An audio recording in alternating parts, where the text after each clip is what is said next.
پچھلے رکوع میں، بلکہ پچھلے سے پچھلے رکوع میں اللہ تعالیٰ نے موسیٰ علیہ السلام کا واقعہ ذکر کیا کہ وہ لوگ بھی یہ کیا کرتے تھے، فرعونی لوگ، کہ جب کوئی عذاب آتا تو کیا کہتے کہ آپ عذاب دور کر دیں، ہم ایمان لے آئیں گے۔ تو مشرکین مکہ نے بھی یہی کام کیا۔ تو اللہ فرماتے ہیں کہ دیکھو ہم نے فرعونیوں کو کیسے تباہ و برباد کیا، اور نہ آسمان ان پہ رویا نہ زمین ان پہ روئی۔ اور پھر اللہ فرماتے ہیں ہم نے بنی اسرائیل پر کتنا احسان کیا، احسان کر کے ان کو فرعون سے نجات دی۔ تو ان تمام باتوں کا مقصد کیا تھا؟ یہ ثابت کرنا کہ اللہ کی وحدانیت اور موت کے بعد دوبارہ زندگی ہے، جنت بھی ہے، جہنم بھی ہے۔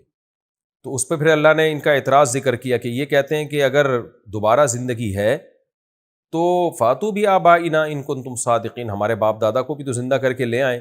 تو اللہ نے اس پہ فرمایا کہ یہ اس طرح کی باتیں کر رہے ہیں، کیا یہ دیکھتے نہیں ہیں کہ ان سے پہلے قوم تبا اور بڑی بڑی قومیں گزر چکی ہیں، ان کا کیا حال ہوا تھا؟ وہ بھی اللہ کو چیلنج کر رہی تھی کہ اللہ دوبارہ زندہ نہیں کر سکتا۔ تو یہ اللہ کے حق میں بہت بڑا ایک طعنہ ہے کہ آپ اللہ کے بارے میں یہ کہیں کہ اللہ دوبارہ زندہ نہیں کر سکتا۔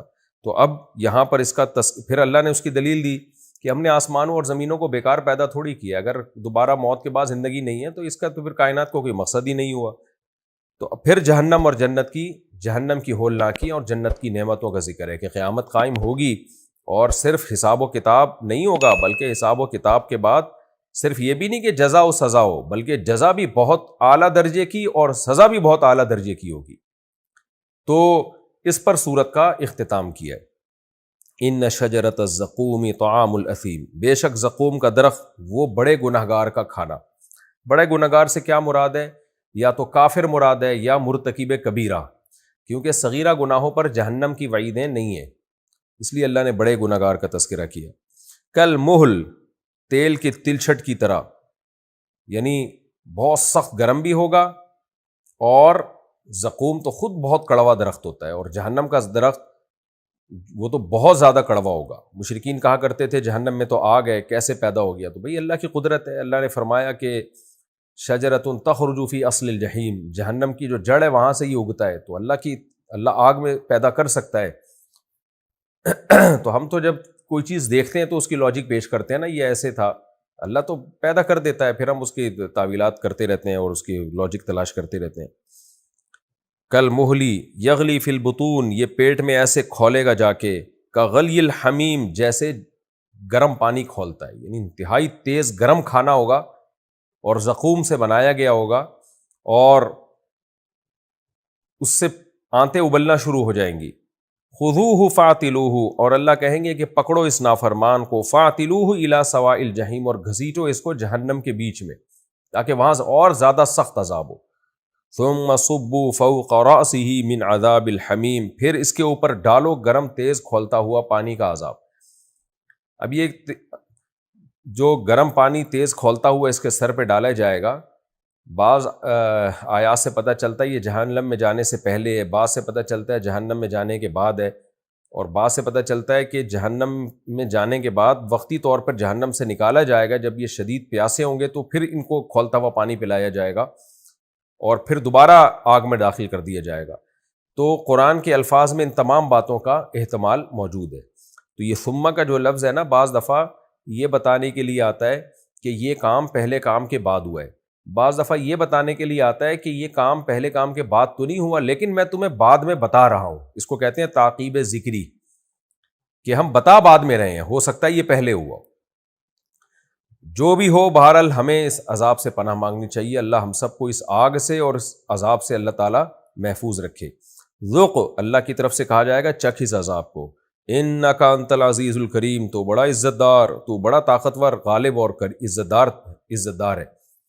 یہ سامنے والے کو اس کی حیثیت دکھانے کے لیے، کیونکہ کافر یہی سمجھتا ہے کہ ہم تو بہت ہی طاقتور لوگ ہیں، ہم نے چاند پہ قدم رکھ لیے، ہم نے یہ کر لیا، ہم نے یہ کر لیا، ہم اتنے پاورفل ہیں۔ اللہ کی آیات تکبر ہی کی وجہ سے انسان نہیں سنتا۔ آج دیکھیں نا، پڑھے لکھے لوگ جو دنیاوی تعلیم حاصل کرتے ہیں اکثر وہی دین سے دور ہیں، کہتے ہیں ہمارے پاس اتنی نالج ہے، اتنا کچھ ہمیں معلوم ہے، ہمیں کیا ضرورت ہے کہ ہم محمد صلی اللہ علیہ وسلم کو فالو کریں، 1400 سال پہلے ایک پیغمبر آئے ان کو ہم فالو کریں، ہم تو آج کا کوئی فلاسفر ہمیں گائیڈ کرے گا تو ہم اس کو فالو کریں گے۔ اور اتنی سائنس اور ٹیکنالوجی نے اتنی ترقی کر لی ہے، تو ہمیں کیا یہ حلال و حرام اور وضو اور طہارت اور یہ سب چیزیں، جس طرح سے آج سیکولر لبرل لوگ مذاق اڑاتے ہیں اسلام کا، تو اللہ ان سے ہی کہیں گے چکھو، تم بڑے عزت دار ہو نا، الکریم بڑے عزت دار ہو تم، تو چکھو۔ اگر اس کا مطلب اللہ کی نظر میں تم عزت دار نہیں ہو، تم تمہاری رائے میں عزت دار ہو، تو پھر چکھو اس عذاب کو، پتہ چلے گا کہ اصل میں عزت دار کون تھا اور کمتر اور رذیل کون تھا۔ تو اللہ بچائے ہمیں اس عذاب سے۔ اور یہ تکبر بہت ہی بری چیز ہے، صحیح بھی پتہ چلتا ہے کہ ان کو جو سزا دی جائے گی نا، وہ علت بیان کی جا رہی ہے سزا دیتے ہوئے جو ان میں پائی جاتی تھی، وہ وجہ بیان کی جا رہی ہے کہ تو عزت دار تھا نا، متکبر تھا، بہت طاقتور تھا، اسی وجہ سے ہم تجھے سزا دے رہے کہ تو اپنے آپ کو سمجھتا بہت طاقتور تھا اور عزت دار سمجھتا تھا۔ نبی صلی اللہ علیہ وسلم نے فرمایا من کان فی قلبہ مثقال حبۃ من خردل من کبر لا يدخل الجنہ، جس کے دل میں رائی کے دانے کے برابر بھی اپنی بڑائی ہوئی نا، تکبر ہوا، وہ جنت میں داخل نہیں ہوگا۔ تو جہنم ہے ہی متکبروں اور فرعونوں کے لیے۔ ان ھذا ما کنتم بہ تمترون، یہ ہے وہ عذاب جس کے بارے میں تم شک کیا کرتے تھے اور کہا کرتے تھے کہ کچھ بھی نہیں ہے۔ دوسری طرف کون ہے؟ ان المتقین، پرہیزگار لوگ جو برائیوں سے بچتے تھے، عقیدہ بھی صحیح اور اعمال بھی درست، فی مقام امین، وہ عزت، وہ امن والے مقام پر ہوں گے، فی جنات، یہی کافی تھا کہ ایسا مقام مل جائے جہاں کوئی پریشانی نہیں ہے، لیکن اللہ کہتے ہیں صرف اتنا نہیں ہے کہ پریشانی نہیں ہوگی، بلکہ عیش کی زندگی ہوگی، فی جنات، باغات میں ہوں گے، وعیون، چشموں میں ہوں گے، پانی کے چشمے بہہ رہے ہوں گے، شہد کے چشمے، پانی کے چشمے، دودھ کے چشمے اور بہتی ہوئی شراب کے چشمے، یلبسون من سندس، ان کا لباس کیا ہوگا؟ باریک ریشم، و استبرق، اور موٹا ریشم۔ یہ دونوں عرب میں بہت مشہور قسمیں تھیں ریشم کی، دونوں کی کوالٹی الگ تھی، دونوں کی خوبصورتی الگ تھی، سافٹنس الگ تھی۔ تو من سندس و استبرق متقابلین، اور ایک دوسرے کے سامنے تکیہ لگائے ہوئے بیٹھے ہوں گے، کذالک، اللہ فرماتے ہیں اسی طرح ہوگا، یہ عیش ان کو ملے گا۔ اور اس کے ساتھ ایک الگ سے کیا عیش کا سامان ان کے لیے، وزوجناہم بحور عین، سفید رنگت والی اور بڑی آنکھوں والی عورتوں سے ہم ان کا نکاح کرائیں گے، یدعون فیہا، پکاریں گے اس میں جنت میں، بکل فاکہۃ، ہر طرح کے پھل، آمینین، امن کے ساتھ۔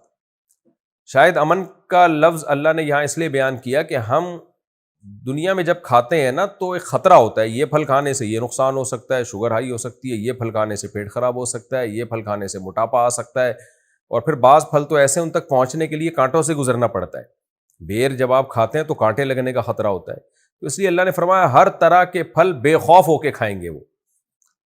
لا یذوقون فیہا الموت، سب سے بڑی نعمت کیا ہے؟ موت نہیں ہے یہاں پہ۔ دنیا میں آپ کو کتنی ہی نعمتیں مل جائیں، ایک خطرہ ہوتا ہے بھائی چھن جائیں گی۔ ایک دنیا کا اتنا بڑا عیب ہے نا کہ یہاں عیاش سے عیاش شخص بھی خوش نہیں ہے، اس کو پتہ ہے آگے بڑھاپا ہے اور اس کے بعد موت ہے۔ آپ کچھ بھی پوری دنیا کے آپ بادشاہ بن جاؤ لیکن موت برحق ہے۔ تو اللہ فرماتے ہیں لا یذوقون فیہا الموت، وہ نہیں چکھیں گے اس میں موت کو، الا الموتۃ الاولی، ہاں وہ موت جو پہلی تھی، بس وہ چکھ لی ہے نا، اب دوبارہ کوئی موت نہیں ہوگی۔ ووقاہم عذاب الجحیم، اور اللہ ان کو جہنم کی آگ سے بھی بچا کے رکھے گا۔ یہ نہیں کہ اشکال ہو سکتا تھا کہ بھئی ٹھیک ہے موت تو نہیں ہے لیکن اب ہم اس جنت میں رہیں گے تو ایسا نہ ہو کبھی اللہ ہم سے کسی بات پہ ناراض ہو جائے اور پھر ہمیں جنت میں کسی گناہ کی وجہ سے جہنم میں ڈال دے، یا جیسے آدم علیہ السلام سے جنت میں خطا ہوئی تھی تو اللہ نے جنت سے نکال دیا تھا۔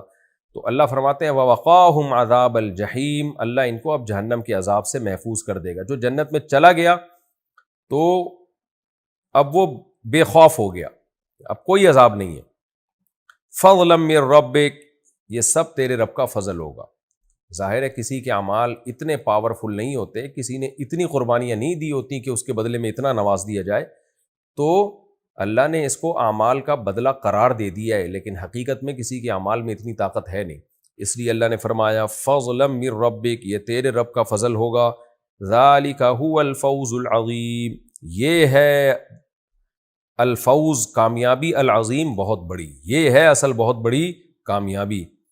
فإنما یسرناہ بلسانک، اب اس صورت کا اختتام ہو رہا ہے، فرمایا اے نبی دیکھ ہم نے اس کو آسان کر دیا ہے آپ کی زبان پہ، آپ قرآن پڑھ کے لوگوں کو آسانی کے ساتھ سنا رہے ہیں. لعلہم یتذکرون، شاید کہ یہ لوگ نصیحت حاصل کر لیں.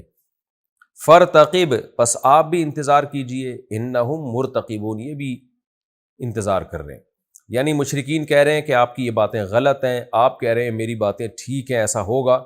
انتظار کریں، فیوچر خود بتا دے گا کہ کون جھوٹا تھا اور کون سچا تھا. تو انتظار کریں، یہ لوگ بھی انتظار کر رہے ہیں. یہ صورت الحمدللہ ہماری ختم ہو گئی. اب ہم اگلی صورت کی طرف آتے ہیں، سورہ جاثیہ. جثا یجثو، جثون کا معنی ہوتا ہے گھٹنوں کے بل گرنا. جاثیہ وَتَرَىٰ كُلَّ أُمَّةٍ جَاثِيَةٍ، قرآن میں آتا ہے کہ ہر امت کو آپ دیکھیں گے قیامت کے دن کہ وہ گھٹنوں کے بل ہوگی، یعنی خوف اور دہشت کے مارے.